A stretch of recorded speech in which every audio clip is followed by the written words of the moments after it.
I'll pass the chair to Councillor Giddings, who's the acting mayor for the month of May, and ask to be recognized to introduce and speak to my motion. Thank you, Mr. Chair. So I've distributed the motion to you, and I have a very short set of remarks to deal with it. The motion reaffirms and it sharpens Council's position from last year. Oakville and municipalities all across Canada have been concerned about the federal government's operation of its powers over radio spectrum for a long time. We have addressed our concerns going back as far as 1998 through our associations of municipalities. Most recently, with a unanimous resolution at the annual general meeting of the Federation of Canadian Municipalities just last year. That resolution said, resolved, that Industry Canada be requested to review options to allow local governments to control the location, height, and appearance of wireless telecommunication structures that impact or may impact residential communities. The Oakville delegation voted for that resolution. I spoke in support of it. And I have occasionally heard criticism for my support that council should attend FCM, but the reason I support council attending FCM is to be able to participate at the national level to try to even the playing field between us, a small town of 180,000, and the federal government of Canada. So I hope more people believe in it now. But municipalities did not just start working on this issue last year. In 2005, 7 years ago, FCM delivered a submission to Industry Canada which outlined the municipal sector's concerns with respect to the process and policy of antenna tower siting. And the result to date is the federal government has ignored municipal concerns and leadership on this issue. Now, why do you think that might be? I have a different theory than you have heard so far tonight. Citizens have often voted for less and less regulation and red tape. Every one of you can remember politicians promising you, vote for me and I will reduce regulation and red tape because it's killing jobs and it's bad for business. Everybody here has heard that. And the federal government has cut regulations and red tape. And the current federal government is now cutting regulation and red tape even more. Industry prefers to be left alone to make money. And I ask you to consider the following. The Industry Canada Telecommunications Policy Review Panel Report of 2006 called for two really riveting things. I'm going to stress them. First, decreased regulatory oversight of the industry. Less regulation for the industry. Are we clear? Second, increased regulatory oversight of the municipal sector by the CRTC. More regulation of local government. Are we clear? From the delegations that we heard this week, the federal government does seem to be busy doing the opposite of what citizens this week have seemed to be telling us they want now, which is more regulation. But wait, there's more to this story. In 2007, a private law firm published the Model Telecom Act to implement the recommendations of the TPRP from 2006. That's the panel I just spoke about and quoted. We municipalities, through the Federation of Canadian Municipalities, which we belong to, commissioned a legal analysis that found that their Model Telecom Act would further strip municipalities of the ability to manage municipal property and to recover fair compensation for access to municipal rights of way. In June 2007, FCM released a report showing that municipal taxpayers across Canada are paying more than $107 million a year, every year, in unrecovered costs imposed by telecom companies that access municipal rights of way. Bad as it is to be losing that money, please notice that they have the right of access. They've defended and protected and perfected their access in court. They can use our municipal land and leave us to pay for what it costs. So where to from here?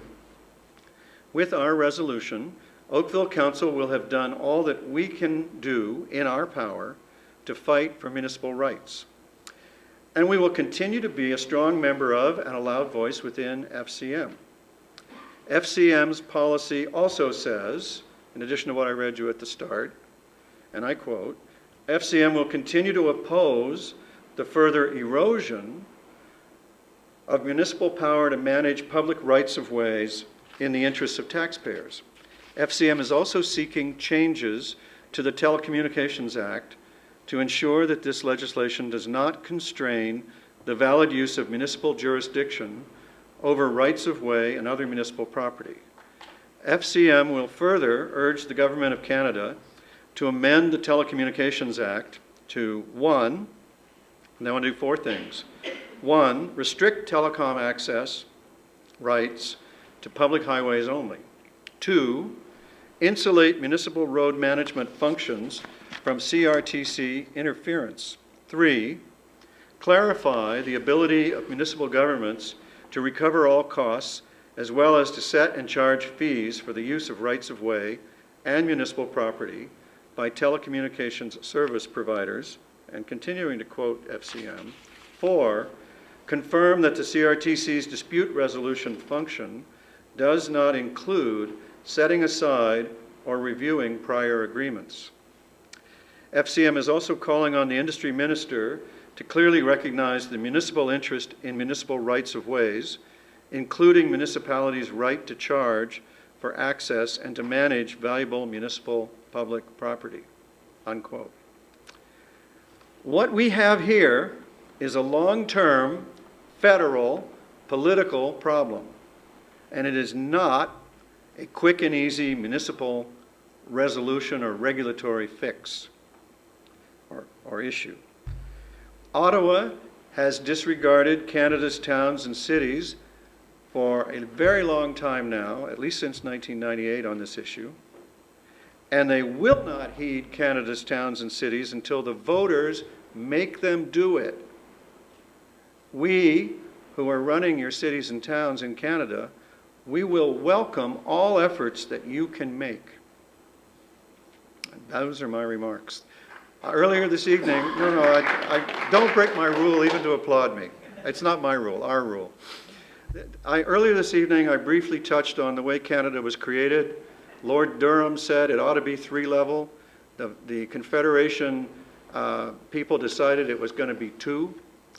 We are what we are. You can't make us into another level of government, but you can make the other levels of government do what you want if you'll stop telling us and start telling them. We've been telling them for 14 years. So it's nice to hear from you, but if you don't follow up from tonight and talk to your MP wherever you live from, we've got people from all over the country here, but there's 157 odd MPs in the government party.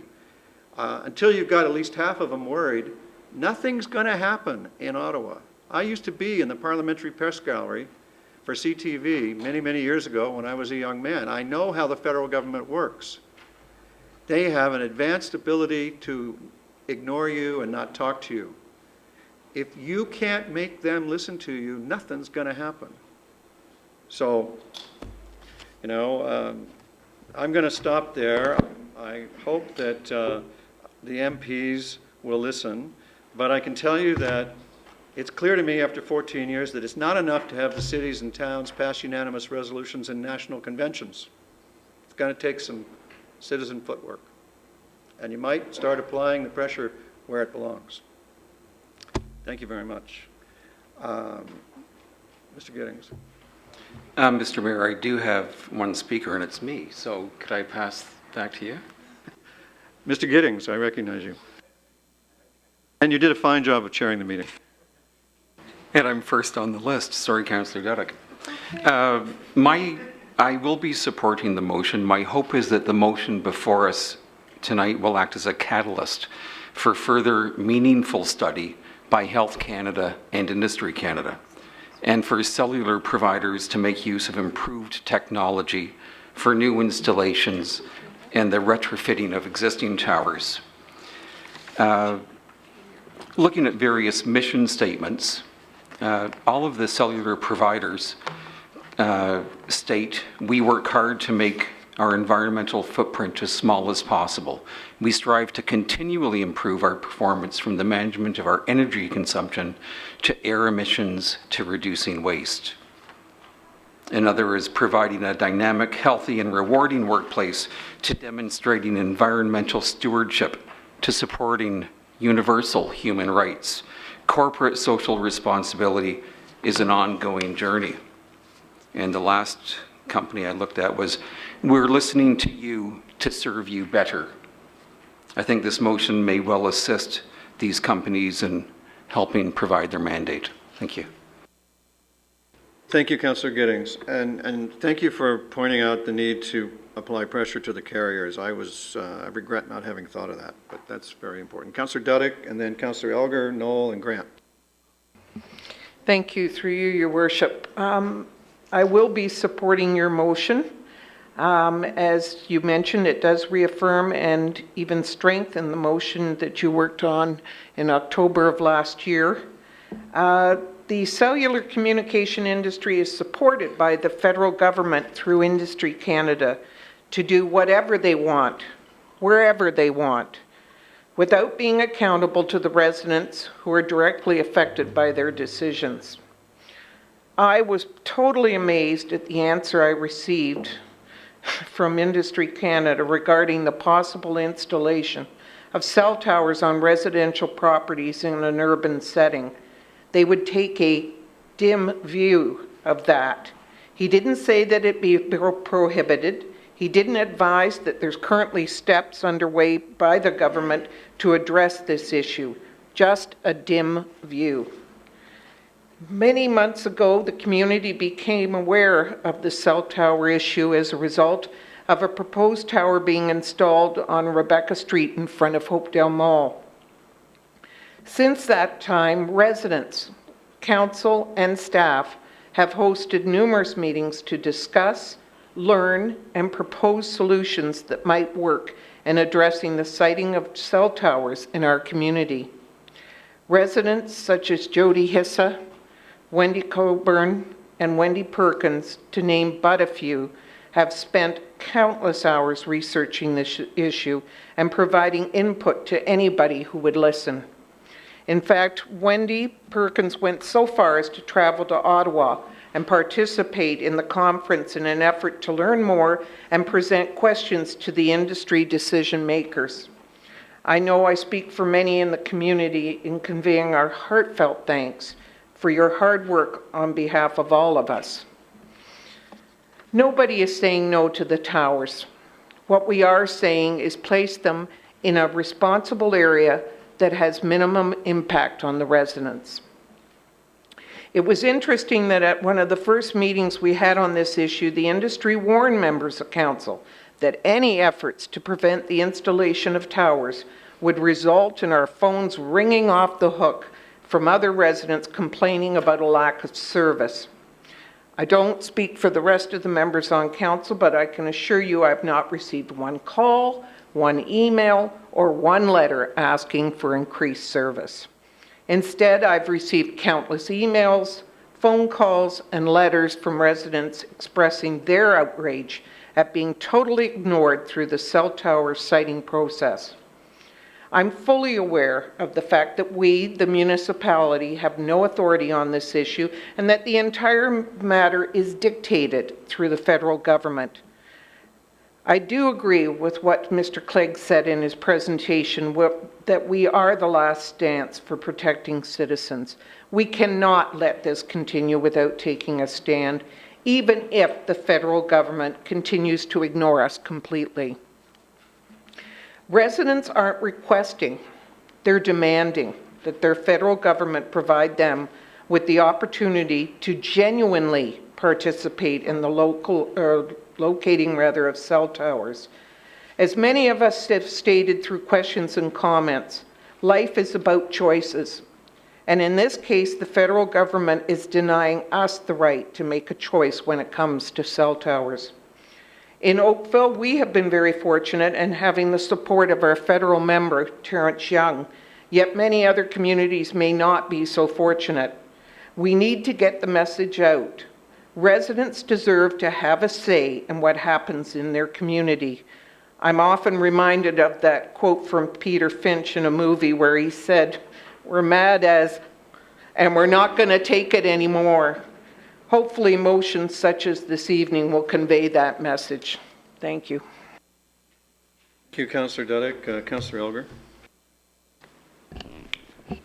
Your Worship, actually, I'm glad that so many people have shown an interest in this, and I think it's been a real education for the people that have got involved, because it's been very evident to myself for a number of years that in fact we have absolutely zero influence at this point based on the cellular antenna rules and regulations that have been spelled out. And I'll just read the first part of the paragraph, and it's local land use authorities. And this is the power we have. As a result of federal jurisdiction of telecommunication operations, traditional municipal land use planning controls such as zoning bylaws, site plan control, development approvals, and building code requirements are rendered inoperative. And I think that's about all I need to say to let you know the power we have been given. And I am glad to hear that our MP is saying now he is going to do something, because he and I have been involved, and it started in 2007 before he was an MP, where he was concerned about cell towers going on an apartment building across from where he in fact lived. And it was at that time when he learned that we had zero powers at our level. And I'm hoping now that 2007, fast forward to 2012, that in fact something will get done. I would also ask, Mr. Mayor, if you wouldn't mind reading out your motion, because those people out in TV land probably don't know exactly what your motion is. I thank you, and I thank everybody for involvement. How say you, Council? Do you want me to read it? Yes. The motion is resolved that report PD, I mean, some of it's going to be boring, but anyway. Resolved that report PD 00812, dated March 6, 2012, entitled Proposed Final Radio Communications Facilities Protocol be received. That report PD 4112, dated May 2, 2012, entitled Supplementary Information for the Radio Communications Facilities Protocol Special Meeting be received. That the town's interim telecommunications facilities protocol that established a 200-meter setback from sensitive land uses be maintained with the following amendments. A, replace all references to telecommunications facilities with radio communications facilities. B, replace all references to municipal letters of concurrence, unquote, with, quote, municipal letters of comment, unquote. And C, and that staff be authorized to make any other necessary minor wording changes that do not change the intent of this protocol. That any application to the town for a new radio communications or telecommunications facility will not be considered complete and will not be processed without a letter of endorsement from the Member of Parliament for the riding in which the proposed installation is to be located, and that the Region of Halton be requested to consider amendments to its municipal access agreement related to radio communications facilities and to develop a regional radio communications facilities protocol. And let me ask Council, do any of you wish to have a recorded vote on this? Yes, I do. All right, thank you. The next speaker is Councillor Knoll. Thank you, Worship. Before I make my comments, I'd ask that you separate the item with respect to the Member of Parliament as a separate vote, and I'll explain to you why during my comments. First of all, I just want to state that one of the things I love about these processes and hearing from so many people is that you can walk into a room with one opinion and come out with something entirely different when you've actually listened to and paid attention to what transpired. And I think that everybody around this council table has paid close attention. I know I certainly have. And while my baseline opinions about the technology may not have changed, I think my position on where my vote will go has certainly changed from Monday when we started this process to tonight. I will support the motion, but I will not support the paragraph with respect to the Member of Parliament, and I'll explain why. I don't believe this is a political issue. I believe that this is an issue that has to be dealt with on all levels, and not simply shot across the bow for political purposes. I think that we need to influence not only the politicians, but the scientists and the bureaucrats and everybody else in between. When we start taking it and making it a political issue, I think we almost water the whole thing down. If we're going to make a clear statement, a line in the sand on this thing, I think we need to do it with as much information and with as much credibility as we can.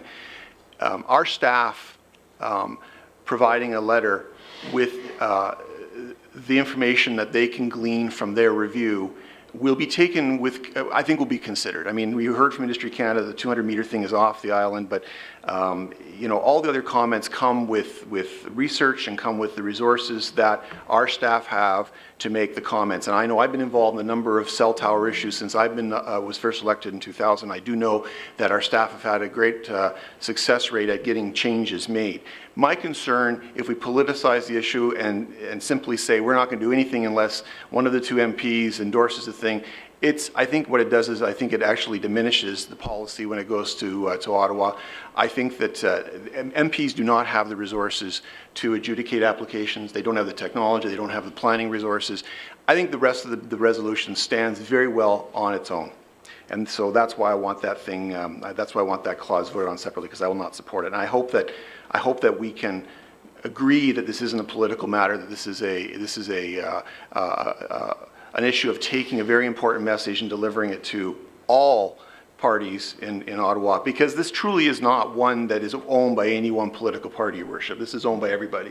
This problem's been around forever and ever, and I don't want to necessarily tie it to the party in power, or everybody has to buy into this. And I just want to recognize as well that Terrence Young, I don't think we've had any correspondence from Lisa Raitt, but Terrence Young has certainly been very supportive, and I think that notwithstanding the removal of that clause, I still think this thing flies very well on its own. I do also want to state that, and we've heard this over and over again, but I want to state it too because I want to be on record as saying this, that I just want everybody in this room, and I want everybody who's watching, and I hope that the coverage will dictate this, is that this is not a victory tonight. It may be, we may go home and feel really good that, you know, assuming this passes, and I assume it will, that we've passed this permanent protocol, but it may have very little impact at the end of the day. Certainly to the people on Balsam Drive, there's no victory tonight, except maybe a moral victory. It may not have any results across the board, but what it is it's a line in the sand, it's a shot across the bow of the federal government to say, Oakville residents are ticked off and we want some action on this issue.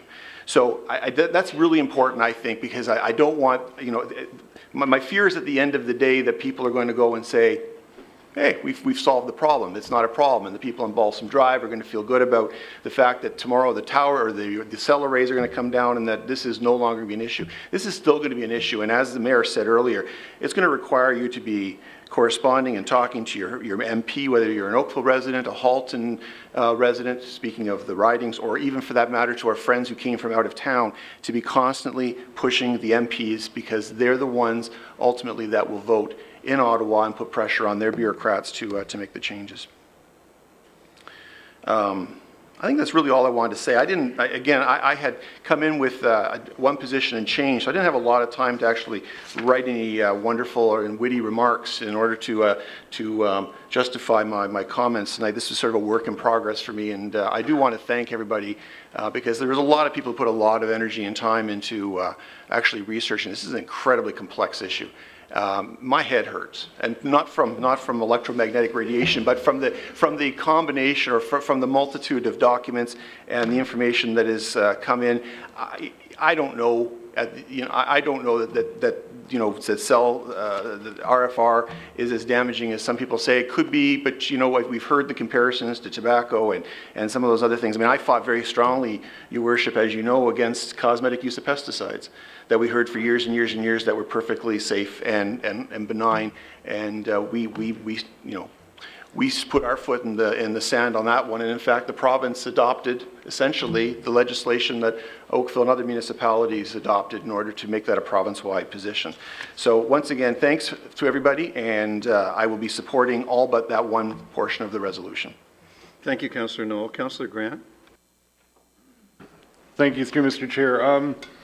You know, I do believe that cell phones can be carcinogen. I believe they're dangerous, and I feel terribly for the people and do believe that electromagnetic hypersensitivity is a real thing. I'm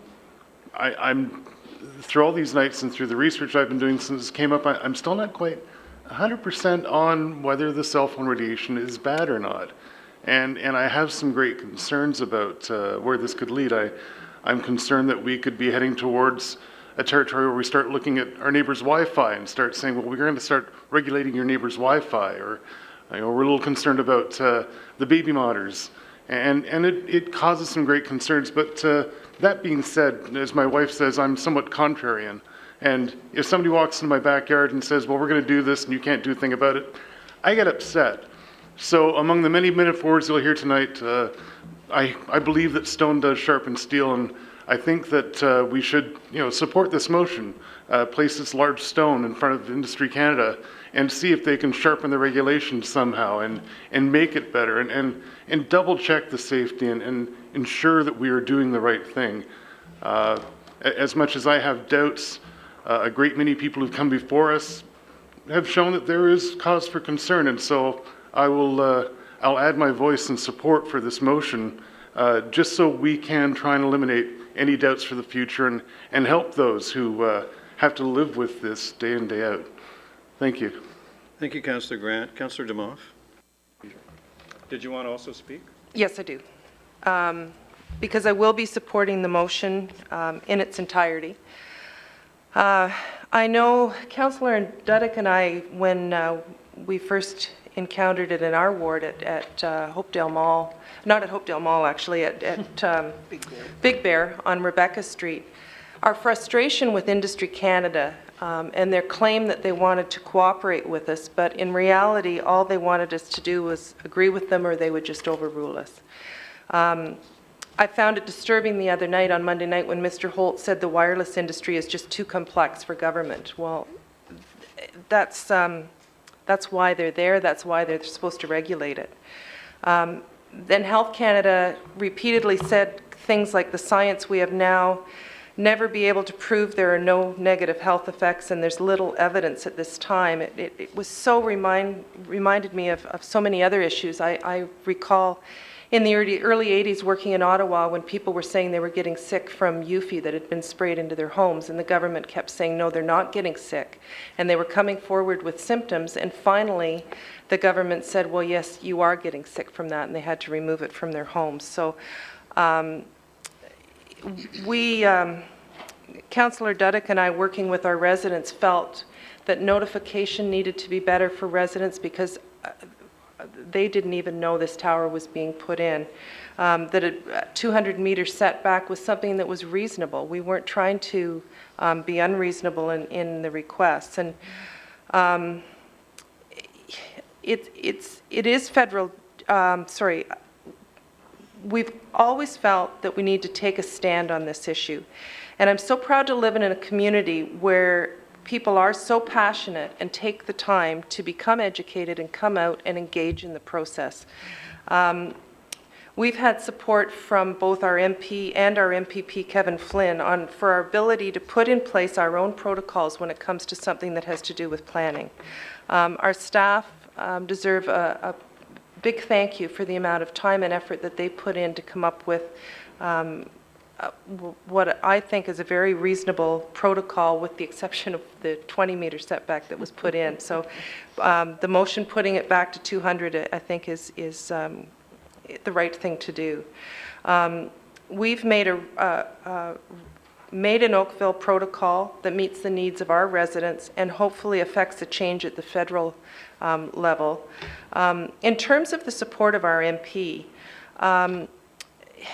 it does fall under federal jurisdiction, and I don't think it's unreasonable, nor do I think it's political in any way, to ask that a member of Parliament does provide their endorsement for any towers that come into their jurisdiction. So I will be supporting it. I think it's just the right thing to do. So thank you very much.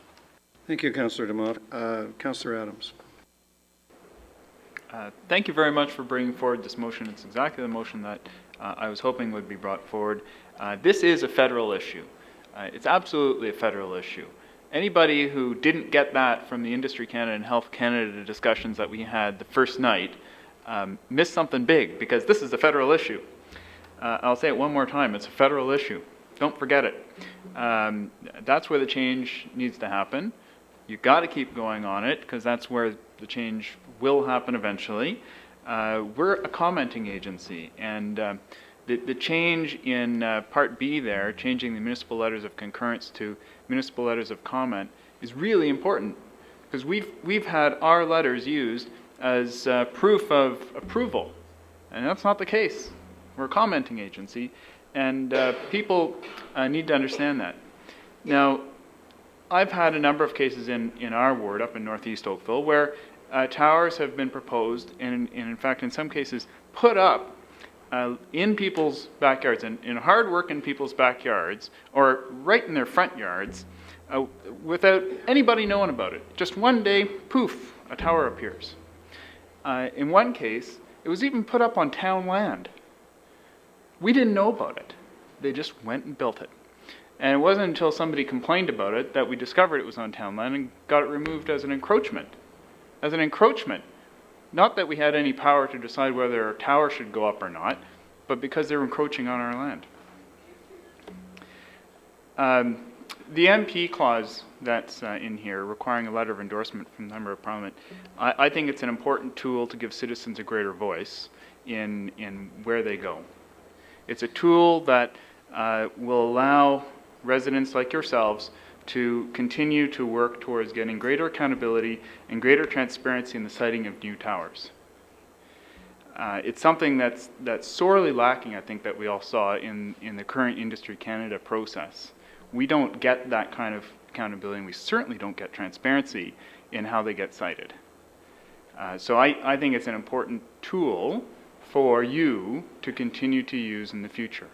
And I hope that you do. I know I've had a couple of conversations with a few people who all felt that it was a good idea and a good process to go forward with. So with that, I support the whole motion, and I hope we'll have a recorded vote on each piece if we're separating. Thank you. Councillor Bird. I wanted to delay, make sure that we had enough time to finish this this evening. I'll be brief. I do and support the motion in its entirety. I've been, like Councillor Knoll, try to approach this with an open, objective process to listen clearly with both sides of the argument. And I think your motion, Your Worship, sort of picks up on all the nuances, including what we can or can't do. I do like the issue, quite frankly, other than Councillor Knoll, about engaging our MP in the process, because that's what we're trying to do, engage the MP. And if he is involved in giving approval on every single cell tower, I'll guarantee it's going to sit on his desk in a priority list and have to say yay or nay. And clearly, if we as local councillors are called on to comment on liquor licenses and waiving of the noise and nuisance bylaw so somebody can have a party, clearly our MP will have enough time to comment on the locations of a cell tower which his government approves. So I support it in its entirety, and also, like Councillor Robinson, we've gone through what we call orders of government and getting assured by the federal government and numerous prime ministers of all stripes that, quite frankly, that this is a legitimate order of government and we're going to be accountable. Then when we get an issue like this, we get the officials coming back and say, well, the order of government is us, at the federal level. So, so much for cooperation, and this is one of these issues that we have to push back and remind them of, as I say, as the land authority. And that gets, thank you, Councillor Dama, for removing the at this point in time, the amendment, because if you look at it, we own land everywhere. Who owns the road allowance and whatever? So if you're trying to have no towers within certain levels of government, you would effectively only have them on private property, which is the problem in the first place. So that'll be a fight for another day, but I'm glad there's a recorded vote, and hopefully we have enough time to get it in. Thank you. Councillor Dudek. Thank you. Through you, Your Worship. Just to speak to the issue that my colleague, Councillor Knoll, raised regarding it being a political issue. We're in receipt of a letter from Terrence Young that he very kindly provided us at the onset on Monday evening. And it's interesting to note the text. I believe elected officials should direct civil servants, not simply take their direction and rubber stamp their positions. I think we have a clear indication there that he would like to have the control, and he would like to be able to come to the government and say, I'm sorry, this isn't bang on. So I will be supporting it in its entirety. Thank you for pointing out that he may be asking for that. Councillor Knoll. I just want to make one more kick at the can. Clearly, I'm not going to be successful in this, but I want to make my intentions perfectly clear. Just like councillors, we do not act on behalf of the corporation unilaterally. We don't have the right to say yay or nay. We act as a corporate body, so do members of parliament. Secondly, to Councillor Bird's comment, we comment on liquor licenses and on noise bylaws. We can't veto them. So, I mean, there are, I guess we can on the noise bylaw, but on liquor licenses we can't. Liquor licenses we cannot. It's simply a comment. I have no problem with the MP being engaged. He's already volunteered. We haven't heard from Lisa. I assume she'd volunteer too. I don't know why she wouldn't. My concern is that I believe you delineate the credibility of this entire policy if you ask essentially a layperson to provide comments and to essentially say yay or nay, because to the civil service, they're going to say, it's just a political thing. It's political grandstanding, and at the end of the day, it's the civil service that are going to adjudicate this. Industry Canada are not a bunch of elected officials, they're civil servants. So if we have any hope at all of having a letter sent from the town saying these are the reasons we object, I think it has to be defensible grounds and not a member of parliament, he or she, tall or short, educated or not, giving their opinion and saying yes or no on a tower. I want this to succeed. I'm not trying to short circuit it. If you could change the word comment, then I'd be happy to support it and you'd have a unanimous vote. But concurrence or for him to endorse it, I think it's a mistake. I think civil service will look at that as being somewhat frivolous. If the word was changed, I'd be okay, but I don't like the fact that he's required to endorse it. Thank you, Councillor Knoll. I will not take a second pass. I'll conduct the vote. Councillor Grant, did you want to speak another time? Thank you. Just quickly, if we could get a unified vote, then would it be possible to change letter of endorsement to letter of comment? Councillor, no, and so I will speak to why not. The thing that motivated me last year, the strongest, was the misrepresentation that the federal government gave to our letter of concurrence, which was a comment letter about site design and public consultation. This illustrates the essential fraud that the letter of concurrence local protocol routine constitutes. The federal government reserves the absolute power to itself and then sucks us in to offer a comment, and then when anybody objects says, oh, but the town approved it. I want a letter from the local MP that says he approves it or she approves it before we go giving any approval, so that when someone says, ah, but you approved it, we get to say, but not till you did first. And we thus keep the focus where it belongs, where the power is, at the federal government. So you don't have to agree. We get along without agreeing on everything, and it's okay if you vote against it. I'm looking forward to finding out council's position on that point. I'm just going to point out that just as any individual councillor is not a government, nor is one MP, if we want to put the pressure back onto the government side of things, then wouldn't it make more sense to have some form of letter of endorsement from a regulatory body? I'm happy to take council's will on the matter. So no more speakers. We're all done? All right. The MP clause, the second to last clause of the resolution, is separated on request, and we will vote on the rest of the matter and then the MP clause. To vote in favor of the motion, please rise to be recognized. Your worship, do we not have to come out of committee of the whole? No, no. You can do a. We can do a recorded vote in committee of the whole, but I'm grateful for all efforts to assist me. This is not for the MP. This is for the MP portion? No. This is the main motion.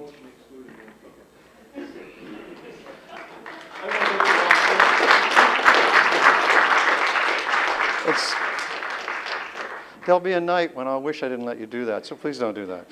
Councillor Khan, Councillor Adams, Councillor Grant, Councillor Knoll, Councillor Elgar, Mayor Burton, Councillor Giddings, Councillor Bird, Councillor Demoff, Councillor Duddick, and Councillor Robinson. And now the second part, the other part, that any application to the town not be considered complete and not processed without a letter of endorsement from the relevant member of parliament. To be recorded in favor of this vote, this item, please rise to be named. Councillor Khan, Councillor Adams, Councillor Elgar, Mayor Burton, Councillor Giddings, Councillor Bird, Councillor Demoff, Councillor Duddick, Councillor Robinson. To record a vote against, please rise to be named. Councillor Grant and Councillor Knoll. The motion, and in both parts, has carried. Thank you very much. Now, Council, there's just another little matter here that detains us. We need a motion to rise and report to Council. Councillor Elgar, all in favor? Opposed, if any? That carries. I rise and report that the Committee of the Whole has met and made recommendations on discussion items 1 and 2 as noted by the clerk. We need a mover and seconder for this report. Councillor Robinson, Councillor Knoll. All in favor? Opposed, if any? The report is adopted. We now need a mover and seconder for consideration and reading of bylaws. 2012-50, the bylaw to confirm the proceedings. Councillor Elgar moves, Councillor Khan seconds. All in favor? Opposed, if any? The bylaws are adopted. That completes our agenda. Thank you for your time and attention. It's been great working with you. We are adjourned.